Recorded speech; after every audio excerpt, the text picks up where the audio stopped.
Gente, eu estou muito feliz, muito honrado. Eu amo muito Jesuscope, amo muito toda a família. E, bom, é sempre muito... Não sei se você vai me entender, mas dá um temor de Deus, sabe? De pregar em lugares onde as pessoas estão construindo com seriedade. Eu gosto muito de uma música de um cara que chama Jason Upton. Quem conhece o Jason Upton, levanta a mão. E essa música chama O Leão de Judá. E ele diz que Deus está levantando uma geração e a única coisa que essa geração ela teme é o temor do Senhor. Vamos lá, alguém? Vocês estão vivos? Primeira coisa que tem que aprender sobre mim, eu já vou começar confessando meus pecados, eu sou carente. Então, quando eu falar, você fala comigo, fala amém, glória a Deus, aleluia. Pode ser? Amém? Vocês estão com fome de Jesus mesmo? Amém. Gente, eu tenho visto o Senhor fazer algo na nossa geração, eu estou muito feliz. E, bom, o ano passado inteiro eu praticamente falei a respeito do novo de Deus, o novo de Deus, o novo de Deus. E eu acredito que nós chegamos em um tempo em que nós já anunciamos o novo de Deus. Então eu acho que nós estamos em um tempo de passarmos a viver isso, amém? Então, eu não sei, muitas vezes, e não me entenda mal, mas às vezes a gente fala demais sobre um assunto e a gente fala tanto que não dá tempo de viver, entende? Então, tipo, muitas vezes a gente fala, tem que sair das quatro paredes, tem que sair das quatro paredes, tem que sair das quatro paredes. Então a gente passa 20 anos pregando que tem que sair das quatro paredes e que um dia Deus vai tocar a gente vai sair das quatro paredes. Aí a gente morre e nunca saiu, porque pregou tanto que tem que sair das quatro paredes que não deu tempo. Alguém entende o que eu estou falando? Eu lembro do Gregório, ele falava, cara, o que o Brasil precisa é menos seminários de oração e a gente precisa orar. Então, alguém está me entendendo aqui? Então, assim, eu acredito que nós anunciamos, não só eu, mas muitos homens de Deus anunciaram o novo de Deus. Eu acho que é tempo agora da nossa geração, ela entender o que Deus está fazendo e ela entrar nisso, amém? E eu acho que não é tempo mais de meninice, sabe? Então, se você quer realmente fazer parte do que Deus está fazendo, você precisa entender que não é tempo de meninos. Na verdade, nunca é tempo de meninos. O que a Bíblia nos ensina é que nós precisamos ter um coração de meninos, mas não atitude de meninos. Entende? Então, por favor, não seja aquelas pessoas que levantam a mão e gritam avivamento, mas investe mais em vans do que na obra, sabe? Alguém está me entendendo aqui? Então, e eu acho que uma das coisas que o Senhor está fazendo no Brasil, não só no Brasil, mas no mundo, é que Deus, Ele tá trazendo o nosso foco para o Senhor Jesus. Como assim? Talvez a nossa geração ela aprendeu a criticar quem busca Jesus por um carro. E na verdade a nossa geração ela foi muito ferida por isso. Mas nossa geração nem foi tanto. Você que acha, nossos pais foram, então a gente pegou aversão a tudo que é financeiro. Então, tipo, a gente critica quem busca o Senhor para ter um carro melhor. A gente critica muitas vezes... Acho que Deus está me dando voz. A gente critica muitas vezes quem busca Deus porque quer um salário melhor. E nada contra um carro melhor, um salário melhor, um dinheiro melhor, nada disso. Quer dizer, não tem dinheiro melhor, né? Só dinheiro mais, né? Mas eu acho que uma das coisas que Deus está fazendo na nossa geração é restaurando o primeiro mandamento. E eu tenho um amigo lá em Curitiba, ele chama Fabiano, e ele me contou uma história, eu acho que era ele que estava orando em um lugar, e nesse lugar tinha os 10 mandamentos estampados assim numa pedra, e quando ele estava orando, na hora que ele abriu os olhos, o primeiro mandamento havia caído. E eu creio, sabe, não só eu creio que uma das coisas mais poderosas que Deus está fazendo nesses dias é restaurando o primeiro mandamento. Colocar o primeiro mandamento em primeiro lugar. Alguém consegue entender o que eu estou falando aqui? Então, eu acredito que eu quero falar um pouco disso. E depois a gente vai entrar em algumas coisas mais práticas. E a segunda coisa que eu acho que o Senhor... que eu tenho convicção que Deus está fazendo nesse tempo. A primeira é colocando o primeiro mandamento em primeiro lugar. Alguém está aqui? E a segunda coisa que Deus está fazendo com a nossa geração, nós estamos aprendendo uma nova... não seria novo. Nós estamos vendo o que Deus vê a respeito da igreja. Amém? Alguém está comigo? Então, vocês estão comigo mesmo? Eu falei que eu sou carente, hein? Então, presta atenção. Não é tempo de pessoas que não são profundamente ligadas com a igreja. Tipo, não dá mais. Tipo, se a sua vida não embasa o que você prega, a sua pregação não é útil. Alguém entende o que eu estou falando? Gente, nós já vimos muita gente com unção, nós já vimos muita gente com boas pregações. Nós não estamos precisando de unção, nós não estamos precisando de boa pregação e nem de boa música. Nós estamos precisando de pessoas de verdade. Alguém está comigo? Então, olha aqui para mim, talvez você deseje tomar as ruas de Bragança. Na verdade, 1/3 do que está aqui é de Bragança. Então, está feliz ainda? Sim. Abre comigo em Gênesis 1, versículo 26. Vamos começar do começo?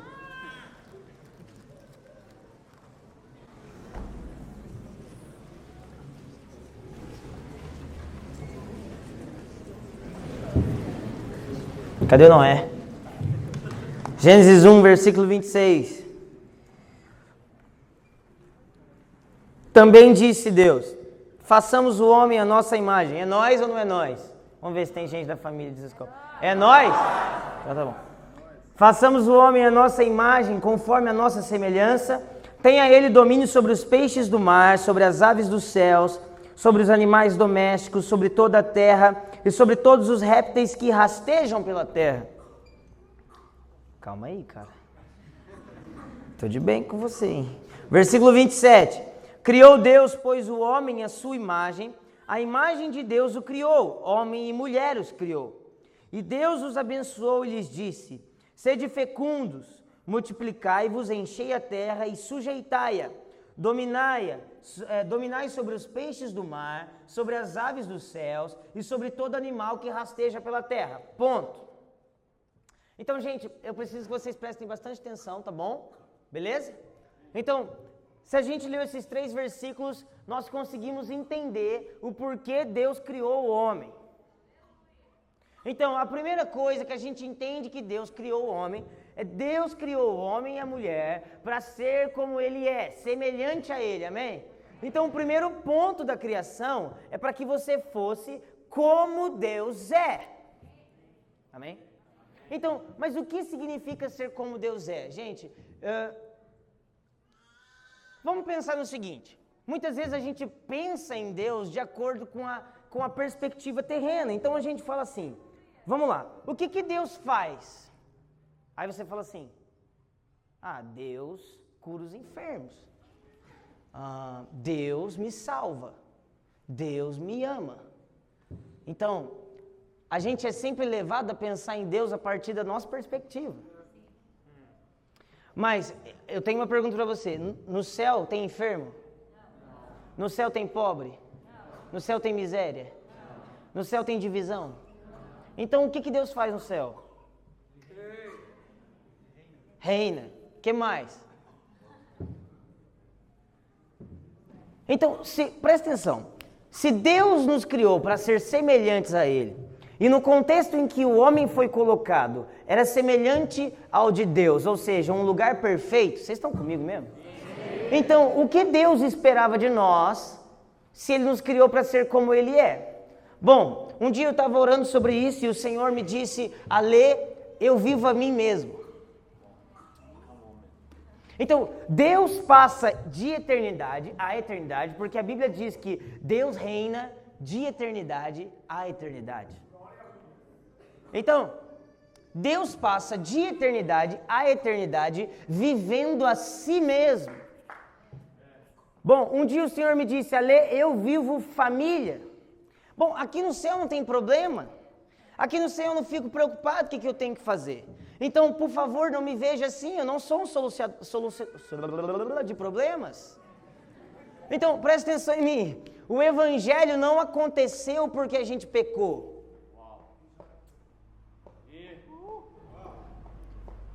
O evangelho não passou a ser porque o homem caiu. Alguém está comigo além do Arthur? Presta atenção. A Bíblia diz em Apocalipse, eis que vi um anjo e ele segurava o evangelho eterno. Se o evangelho é eterno, quer dizer que ele nunca foi criado e que ele sempre foi. John Piper tem um livro que chama que Jesus é o evangelho. Alguém está comigo? Então, se o evangelho não foi criado para solucionar os meus problemas, então eu não posso ver o evangelho como um manual de solucionar problemas. A perspectiva que eu tenho que viver é a perspectiva que Deus vive o evangelho. E Deus vive a Ele mesmo. Então, o que é ser semelhante a Deus? Desfrutar da mesma intimidade que Ele vive com Ele mesmo. Então, para que você foi criado? Você foi criado para desfrutar de intimidade que o próprio Deus experimenta com Ele mesmo. Jonathan Edwards, quem já ouviu falar dele? Tem um livro do John Piper que ele cita, o Jonathan Edwards, que é um livro chamado Pense. Estou citando muito o John Piper, né? Ele é meu avô, brincadeira. Presta atenção. Jonathan Edwards diz o seguinte, que o pai um dia teve tanto prazer nele mesmo, que gerou o filho. E o filho olhou para o pai, e o pai olhou para o filho, e eles tiveram tanto prazer um no outro, que o Espírito Santo apareceu. Mas nunca houve um tempo em que eles não fossem assim. E eles são coeternos e coexistentes. Ou seja, Arthur também, né? O que Deus faz? Deus vive Ele mesmo. Deus vive família. Então, os anjos vivem Deus. Quando a gente pensa que os anjos passam de eternidade cantando santo, bom, isso também pode ser literal, mas acima de tudo, quando você lê a respeito da história de Lúcifer, não quer dizer que Lúcifer ficava compondo canções, mas quer dizer que Lúcifer dele mesmo saíam canções, saíam adorações, porque a grandeza de Deus era tamanha que os anjos simplesmente se rendem a Deus. Então os anjos não vivem em adoração, os anjos vivem Deus. E por causa disso adoram. Vamos lá. Então a primeira coisa que você foi criado é para desfrutar de plena intimidade com Deus. Plena intimidade com Deus. Gente, isso já é o suficiente para você queimar o resto da sua vida. Deveria ser, pelo menos.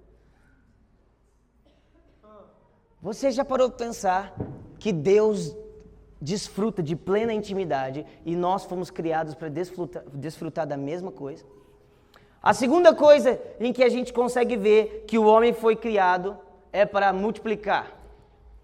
Certo? Então, você foi criado para viver uma plena intimidade e para multiplicar essa plena intimidade.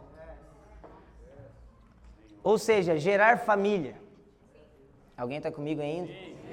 Então, a primeira coisa, ser como Deus é experimentar da intimidade. A segunda coisa, gerar família. Amém? Gente, a nossa geração, eu não sei aqui, mas vamos lá, nas igrejas do AN, tanto no Rio quanto em São Paulo, é muito comum, na verdade vou mudar o discurso, é muito raro você achar um jovem que os pais não são divorciados. E é muito raro você achar hoje em dia alguém que não foi ferido pela igreja não, como diz o Vieira. É muito raro você... Eu sempre faço isso, ele fica bravo.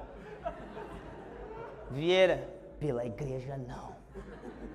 Se você não entendeu, entra lá no canal de Jesus Cop e escreve feridos pela igreja. Presta atenção. Mas é muito raro você achar pessoas que não têm pais divorciados ou então que não se ofenderam com o sistema da família e igreja. Então, a nossa concepção de família também é um pouco errada. Por exemplo, você chega em alguém e você fala assim, cara, Cara, você pode viver isso aqui com Jesus. A primeira coisa que ele fala é, cara, eu nunca aprendi isso. Na minha família não era assim. Com meu pai não era assim. Com a minha mãe não era assim. Com fulano não era assim. Então, mas você nasceu de novo. Então, a concepção de família também não é a concepção de família a partir da terra, mas é a concepção de família a partir de Deus. Agora, eu te pergunto, me fale uma coisa que Deus não fez por você. Morrer? Morreu. Ficar doente? Ficou. Chorar? Chorou. Orar? Orou. Criar? Criou. Te manter? Te manteve. Então, tudo que Deus fez por você é família. Isso é gerar família. Alguém está comigo? Então, sabe o que significa filho no hebraico? Um dos sentidos de filho no hebraico é aquele que constrói uma casa, aquele que constrói uma família. Então, só é filho aquele que constrói família. E meu amigo, por favor, não é simplesmente casar e ter filhos, porque você pode casar e ter filhos e nunca ter uma família de acordo com as escrituras. Porque família de acordo com as escrituras é o que reproduz a mesma intimidade que o pai tem com o filho e o filho tem com o espírito. Em outras palavras, então, eu e você fomos criados para desfrutar, eu e você, a mesma coisa que o pai desfruta com o filho. Qual que é o seu nome? Felipe, eu devo te conhecer e você deve me conhecer do mesmo jeito que o pai conhece o filho e o filho conhece o pai. Alguém está comigo ainda? Então, gente, eu sou meio rápido, então, e daqui a pouco eu esqueço o que eu tô falando. Aconteceu isso hoje no vídeo, tem aquele negócio, sabe? Acho que é DDA. É, tipo, desaparece da cabeça. Eu acho que eu fico tão acelerado. É sério, não é zoeira. É por isso que eu não tomo muito café. Mas é sério, não é zoeira. Café pra mim é igual droga, eu fico tipo... Peraí que eu preciso tirar essa blusa aqui.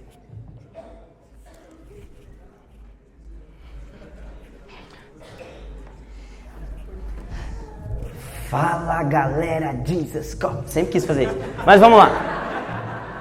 É que eu vi o Douglas, lembrei. Mas então, presta atenção. Eu não ia falar disso, mas agora eu já estou falando. Presta atenção. Quando Cristo estava na cruz, estava lá crucificado... Então estava lá embaixo Maria, sua mãe, e João, o discípulo amado. Então Cristo Jesus fez o seguinte: Maria, eis aí o teu filho. E João, eis aí a tua mãe. Agora presta atenção, quando Adão e Eva caíram, ou seja, o homem caiu, o homem e a humanidade, tá bom? Caiu. O primeiro ligamento que foi rompido é entre o homem e Deus. Amém? Então o homem rompeu o que ele tinha com Deus, mas quando Caim matou Abel, o homem rompeu com o homem. Alguém está comigo ainda? Bom, mas na cruz, o primeiro ligamento que Cristo liga é entre o homem e Deus. Mas logo em seguida ele olha para Maria e fala assim: Maria, teu filho. João, tua mãe. Ou seja, eu religuei com Deus, mas também estou religando o homem com o homem. Então, agora, mesmo que você não seja o mesmo sangue, você é família. Porque eu vos gerei. Então,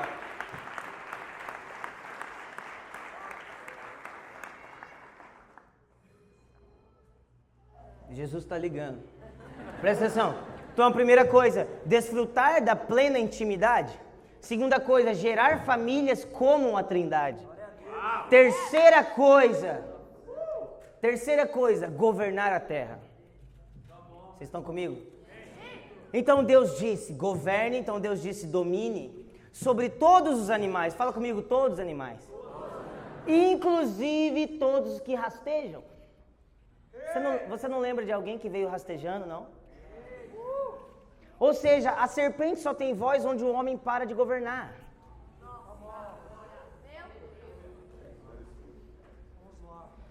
Alguém está comigo ainda? Você lembra daquela época que você ungia tudo? Vamos lá, você já fez isso. Você ungia tudo. Você estava andando na rua, você punha tampão de ouvido para não ouvir nada que estava acontecendo, porque senão você ficava impuro aí, quando você ia tocar não acontecia nada. Ah, vamos lá, cara. Vai. A gente está em família, não precisa mentir. Bom, mas aí de repente, presta atenção, gente, eu não estou ofendendo, é só uma brincadeira, tá?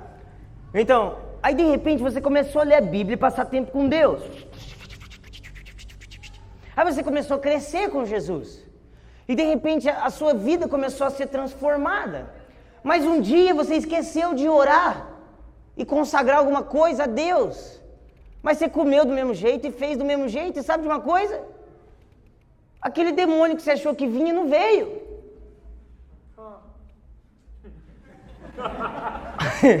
Aí agora, o Cantariné. Presta atenção, volta.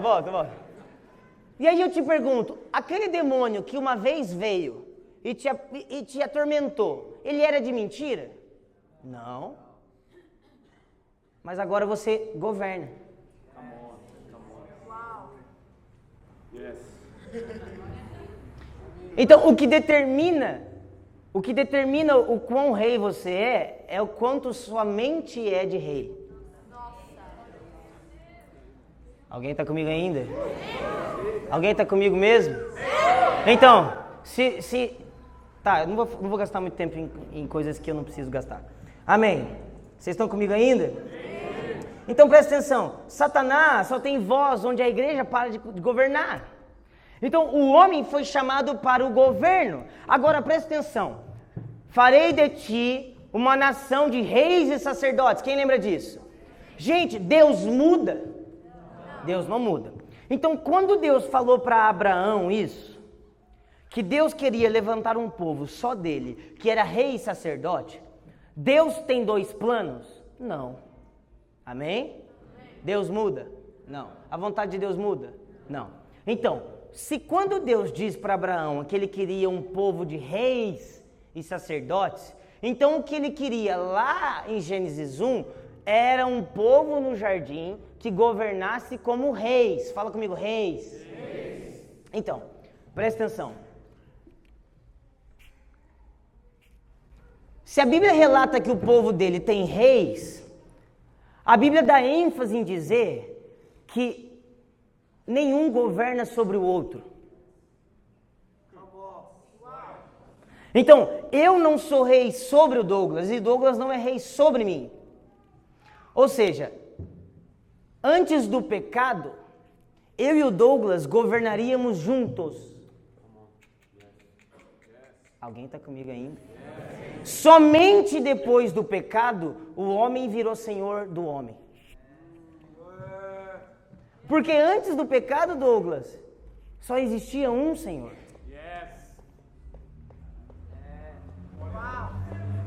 Então, como é a maneira de governo de Deus? Deus sobre os homens e os homens a favor de homens. Alguém está comigo ainda? Tá mesmo? Faz sentido o que eu estou falando? Sim. Vocês deram uma travada nesse último. Mas tá tudo bem, depois você assiste. Então, presta atenção. Então, se isso é o que Deus fez no princípio, isso é o que Deus espera agora. Entendeu? Se isso é o que Deus esperou lá no Éden, isso é o que Deus ainda espera hoje. Então, tudo o que fazemos deve gerar em torno disso. Deve gerar em ter a plena intimidade com Deus, em gerar uma família como a Trindade e governar a terra junto com os meus irmãos. Então deixa eu te dar um exemplo, quer ver? Vem aqui, Felipe, né? Felipe, vem aqui. Cheguei. Você está vendo, Felipe? Você é filho de Deus, Felipe? Sou. Ufa. Então presta atenção. Olha lá para a igreja. Está vendo, Felipe? Se ele é filho de Deus, ele foi feito rei, amém? Amém. Agora, Ale, mas fulano tem mais autoridade que ciclano, amém? Amém? mas fulano é rei como ciclano. Então, o Felipe é muito mais de Deus que eu. Felipe tem muita autoridade. Bom, eu respeito o que é dado a ele, eu respeito o que ele tem entendido. Mas isso não é imposto sobre mim. Alguém está comigo? Isso é vivido como a Trindade vive. Presta atenção. Tá comigo, Felipe? Você é filho de Deus ainda? Tá bom. Ele tá no Instagram, então eu não vou falar com ele não. Vem aqui. Qual que é o seu nome? Natan. Você não vai falar meu pecado não, né? Tá bom. Presta atenção. Eu tô assistindo as palestras do Whindersson Nunes. Brincadeira! Brincadeira é pecado, brincadeira. Volta.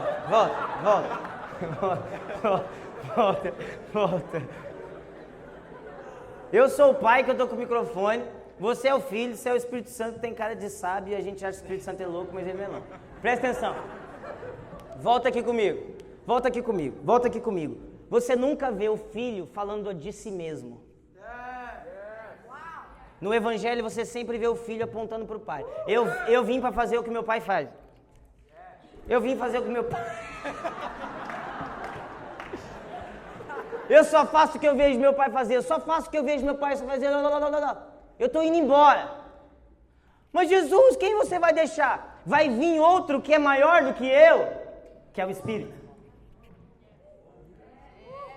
A Trindade está sempre falando do próximo. Agora, presta atenção. Existe uma justa medida na Trindade. Existem as coisas que o Pai faz, existem as coisas que o Filho faz e existem as coisas que o Espírito faz. Quando se trata de convencer o homem do pecado, é o Espírito que faz. Quando se trata de levar o homem a Deus, é Jesus que faz. Quando se trata de governar as coisas, é o Pai que faz. Então, é dessa maneira que devemos fluir. O Pai não impõe nada. O Filho e o Espírito olham e dizem, Pai, isso aí é com você.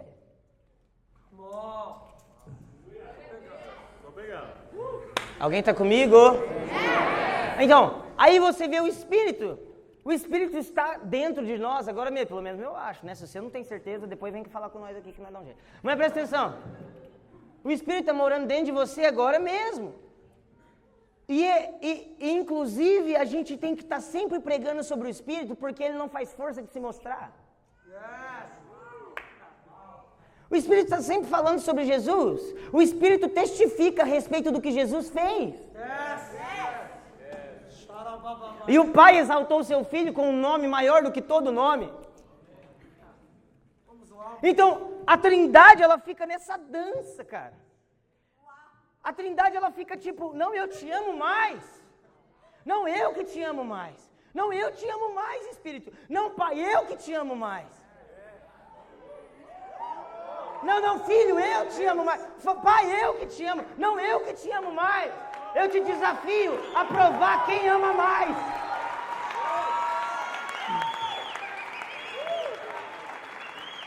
Isso é governo. Isso é como governar. É assim que nós governamos. Você entende? Eu te conheço plenamente, você me conhece plenamente, por isso nós somos uma família e como família nós governamos. Sabe de uma coisa, cara? Eu posso ganhar Bragança Paulista, mas eu não quero. Como assim? Eu não quero sem você, cara.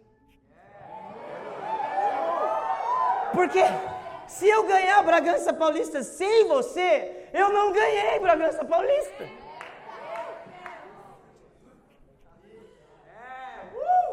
Você já parou para pensar, filho? No dia que a gente estava conversando, não é bem assim, é só um teatro, não fica... A gente estava conversando aqui e o homem estava em pecado. E a gente falou o seguinte, quem que a gente vai enviar? Aí o filho levanta a mão. Levanta a mão, filho. Agora, presta atenção, pode baixar, presta atenção. O filho, a Bíblia diz, que era o dono da glória. O dono da glória. Mas sabe o que ele faz? Filipenses 2. Abriu mão de sua glória. Meu Deus. O filho fala assim, pode ficar tranquilo, pai. Eu abro mão da minha glória. Abre mão da sua glória, filho. Agora presta atenção, olha aqui pra mim. Olha aqui pra mim. Olha aqui pra mim. Presta atenção. Tudo o que Cristo fez na terra foi sem a glória. Ou seja, filho genuíno não é refém de glória. Filho genuíno tem caráter.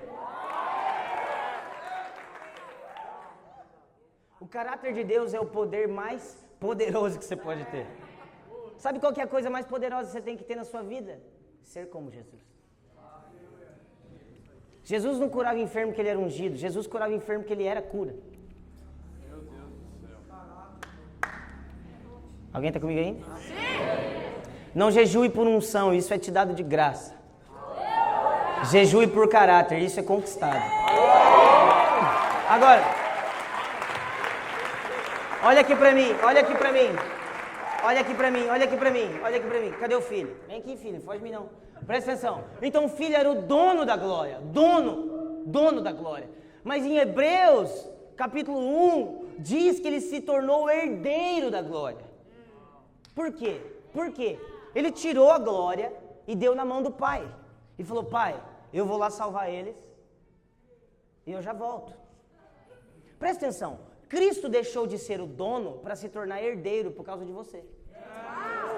Sabe por quê? Para que quando ele se tornasse herdeiro, você se tornasse co-herdeiro. Alguém ainda está comigo? Alguém ainda está comigo? Então, presta atenção. Vocês estão empolgados, né? Assim que eu gosto. Vamos lá. Então, presta atenção. Olha a confiança que a Trindade tem nela mesma. Vamos lá, vamos ver, vamos se fosse nós, Arthur. Ale, eu vou deixar todos os meus bens com você. Eu vou pro Afeganistão. Depois eu volto e você me devolve, que eu vou repartir com todo mundo. Ele dava e eu fugia.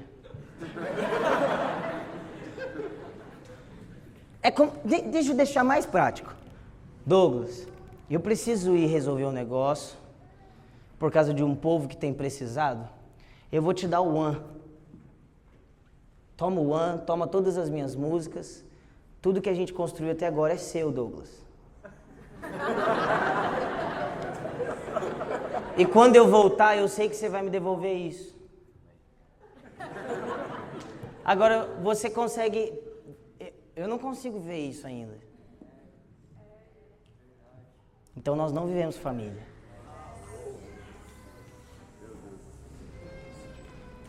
Sabe outra coisa que Cristo fez por nós? Cristo era o unigênito. Fala comigo, unigênito. Unigênito significa único. O único Filho de Deus. Ele deixou de ser o unigênito para se tornar o primogênito dentre muitos irmãos. Você entende? Isso é governo.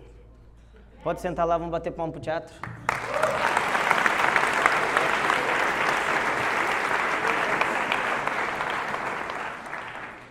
Então, tudo o que fazemos nas nossas vidas, tudo, deve gerar em torno disso, cara. Presta atenção, deixa eu te falar uma coisa. E o que eu vou falar é perigoso, então presta atenção para você não me criticar depois.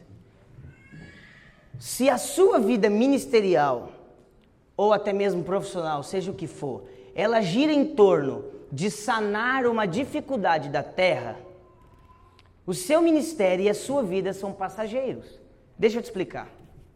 Felipe, né? Então, eu olho para o Felipe e eu vejo que o Felipe tem uma dificuldade X. Vamos supor que o Felipe, ele tem uma doença. Então eu crio um ministério para curar a doença do Felipe. Vocês estão comigo? Isso é legal? Isso é incrível. Mas isso não pode ser o fundamento do que eu faço. Por quê? Porque quando o Felipe for curado, meu ministério acaba.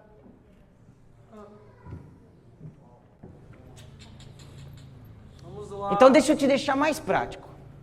Se nós fundamentamos as nossas igrejas, vamos lá alguém, num fundamento que é sanar problemas da terra, a nossa igreja não é eterna. Mas a igreja tem que ser eterna? A igreja é eterna. Presta atenção. Cristo em João 5, versículo 19 e 20 diz: eu não faço nada se eu não vejo o meu Pai fazer. Mas em Mateus 16 e 17, Cristo começa a igreja. Acabou. Entendeu? Então, se Cristo não faz nada que ele não vê o Pai fazer, se Cristo começou uma igreja, o que o Pai faz? Vamos lá! Eu vou falar de novo. Se Cristo não faz nada que vê o Pai fazer, se Cristo começou uma igreja, o que o Pai faz no céu? A noiva de Cristo passou a existir depois da cruz. Mas a igreja não. Alguém está entendendo o que eu estou falando? Igreja no conceito família que eu estou falando.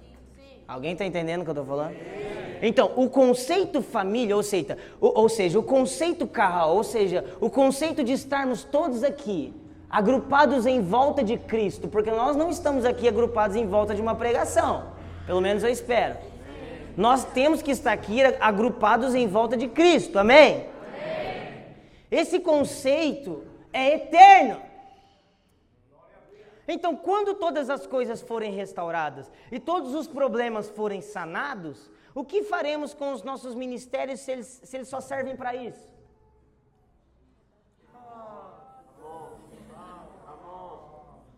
Então, a supremacia de ministério, sei lá se eu usei essa palavra certa, mas a coisa mais alta da sua vida, a coisa mais alta de uma igreja, a coisa mais alta que você faz na sua vida, é conhecer a Cristo e ser como Ele é. Porque isso é eterno. Isso é o firme fundamento. Alguém está comigo? Por isso que eu trago o cantarino, gente. Presta atenção. Abre comigo na segunda epístola de João.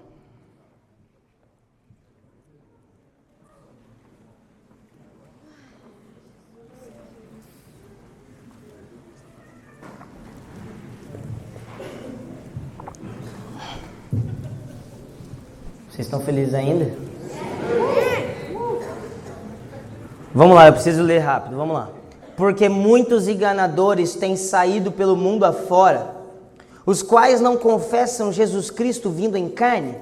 Assim é o enganador e o anticristo.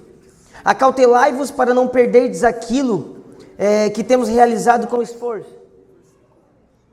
Oh, perdão, misericórdia. Versículo 7. Agora eu estou no 8 já. Acautelai-vos para não perderdes aquilo que temos realizado com esforço, mas para receberdes completo galardão. Todo aquele que ultrapassa a doutrina de Cristo e nela não permanece, não tem Deus.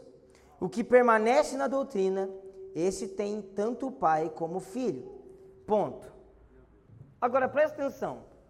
O versículo 7 diz que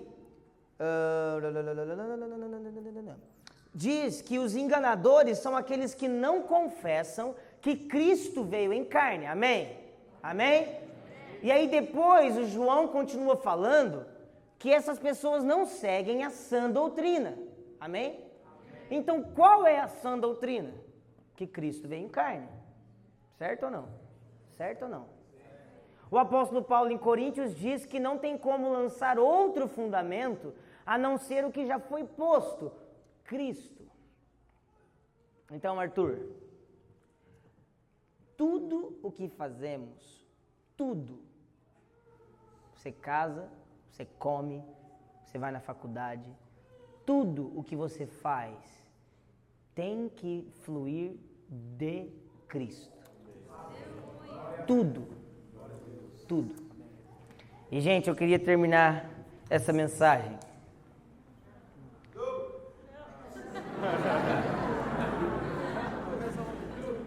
Vou começar outra, então. Presta atenção. Brincadeira. Presta atenção, olha aqui pra mim. Olha aqui pra mim. eu queria falar sobre fome.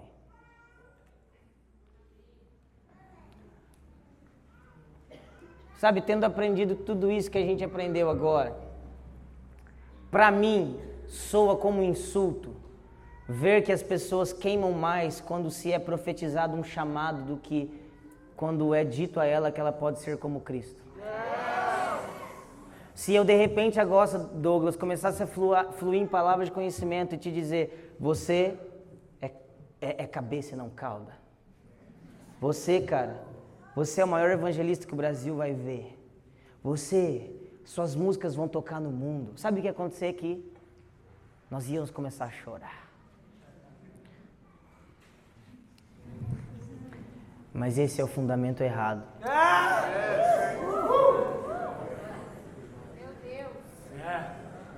Então, sabe o que acontece, Val? Quando a gente cria nas pessoas uma expectativa de cumprir promessas, nós criamos pessoas dispostas a fazer o que for para cumprir aquela promessa.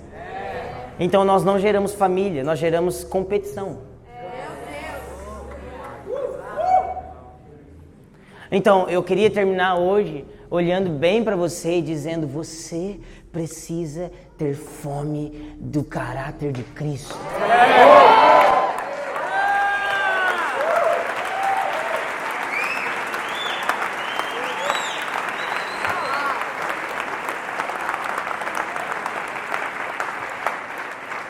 Se tudo o que eu disse você não entendeu nada, olha aqui para mim. Tenha fome. Mas não tenha fome da coisa errada. Porque quem tem fome de coisa errada come lixo.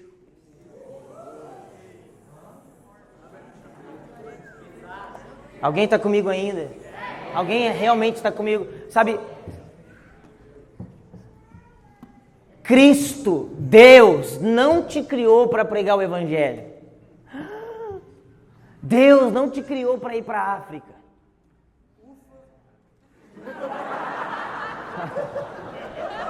Olha aqui para mim, olha aqui para mim.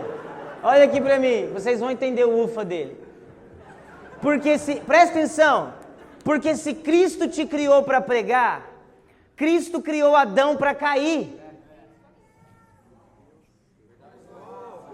Vai, eu vou te dar um tempo para entender, vai. Porque se Adão não tivesse caído, não seria necessário que pregasse o Evangelho. Então, em primeiro lugar, o Evangelho não foi criado. Em segundo lugar, o Evangelho não é para ser pregado, mas para ser vivido. Então, presta atenção. O primeiro mandamento no primeiro lugar. Por que você está aqui? Porque eu amo a Deus. Por que você faz o que você faz? Porque eu quero ser como Ele é. Aqui na terra como no céu, toma o teu lugar. Na terra como no céu,